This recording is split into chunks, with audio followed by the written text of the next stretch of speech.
I just went through a whole intro just to realize that my computer was not recording. So anyway, um, so we're going to start. So I was talking about how um, this Leo period that we're in right now is about how we handle initiation, how we handle the time with that we, perhaps for some of us go back to our parents' house or change jobs or move to a different place. How do we handle the process of all of that, and to also kind of relax because it's just initiation, you know, it's just transformation. It's just you moving from one state to the next, but it's not about the destination. It's about the process right now. Okay. So I just shuffled some cards and I laid them out, and then I realized that I wasn't recording. And so I'm going to show you what we have. So we have the Prince of Scepters. Don't know if you can see this. So the Prince of Scepters, as you can kind of see it here, there's a man riding on a chariot. He's blazing. It's a very fiery card. It's very appropriate as being a Leo reading.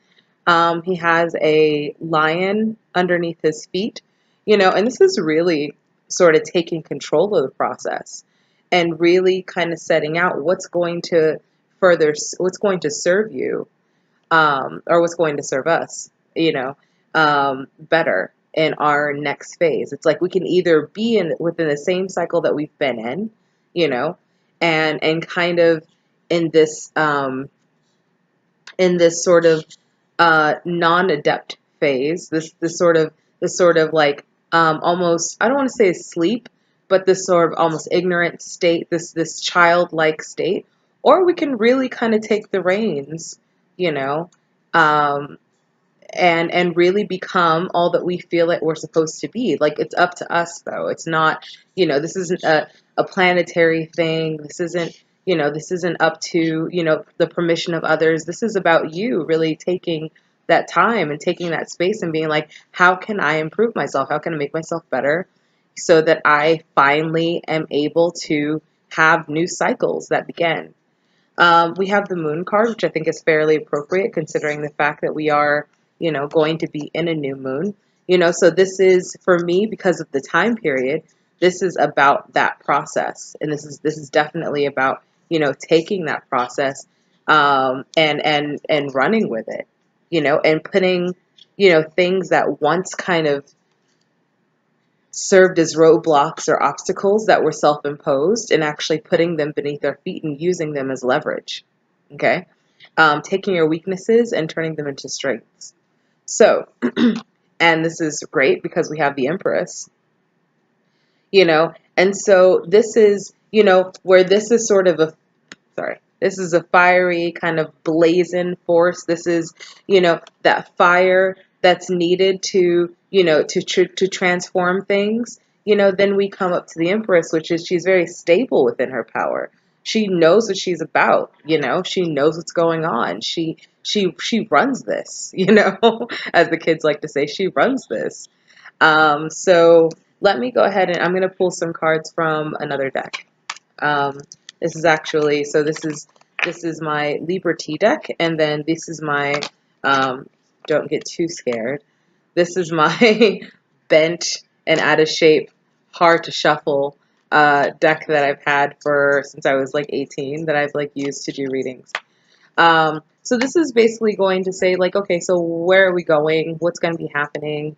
Things that we should look forward to, etc. I'm going to pull about 6 of them, I think, and then we'll talk about it. Okay. Okay. So let's pull 6 of these. I was feeling super fancy today, so I decided to throw on Mama's wig. Okay.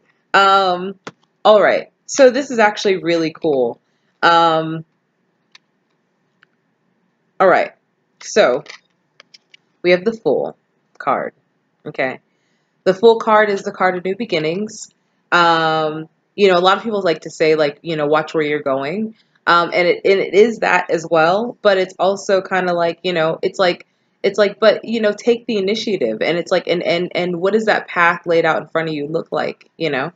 Um, so we have two cards that I think are really important to kind of mention together. We have the, Page of Rods. Okay. And then we also have the Ace of Rods in reverse.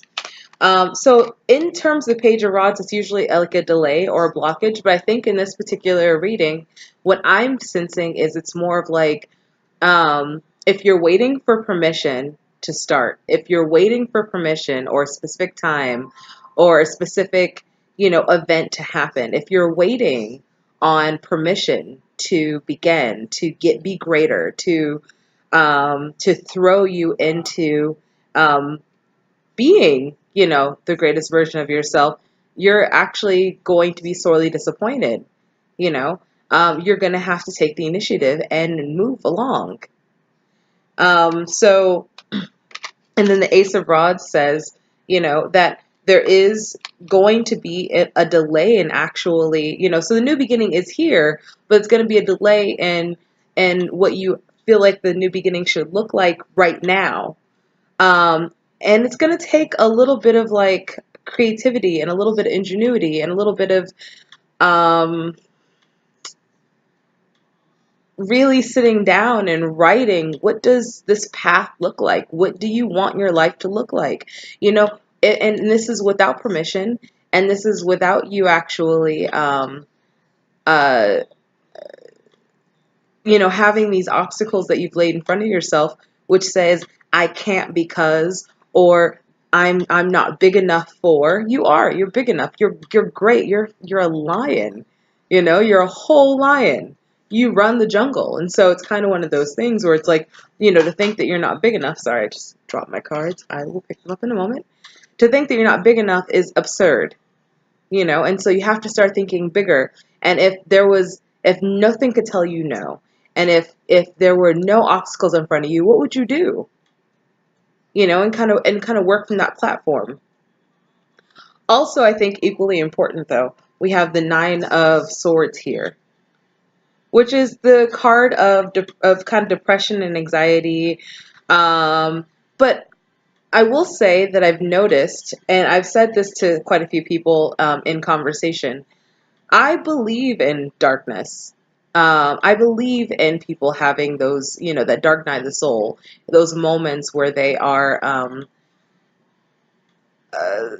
like down and out and don't know where they're going and confused and they feel lost and and things have transformed and where are we going, blah blah blah blah. I believe in that time because that is the time that gives you kind of that fire underneath your ass to actually do something about it.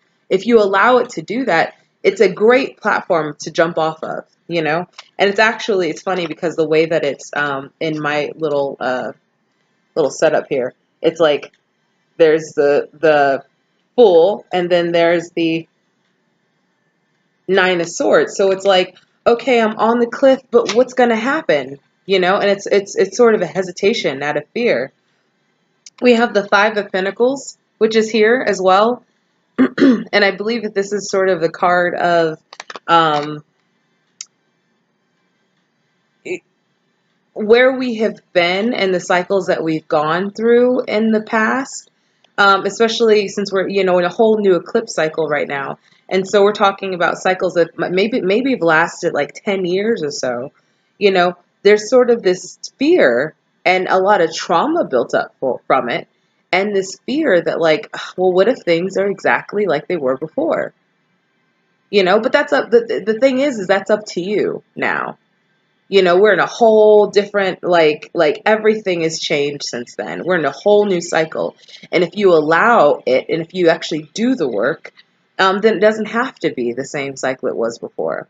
And then the reading ends off on our brilliant tarot card. This is actually the Leo card, the Strength card. So you got this. You totally got this, but you have to do the work. And you have to start, and this is something that I'm learning, is falling in love with the present moment, falling in love with the process. Because it wasn't just one thing that got you to this point. You know, it was a whole accumulation of things that got you to this point. So you have to start falling in love with the process and be in the present moment. Don't think about the past, so much. Don't think about the destination so much. Know the destination's there. Write down exactly where you want to go. But you need to just be in the present moment and fall in love with the process. And there's so many YouTube videos, on mindfulness meditation and being in the present moment. There's this guy named Mooji, Mooji, and he's on YouTube as well, and I encourage you to look him up. He's amazing, and he has all these great videos about that, about falling in love with the present moment and being in the present moment, which is going to be really important to you in this sort of dark night of the soul, transitory, initiatory process right now. So anyway, I hope you enjoyed this video, and I will see you next month. Thank you.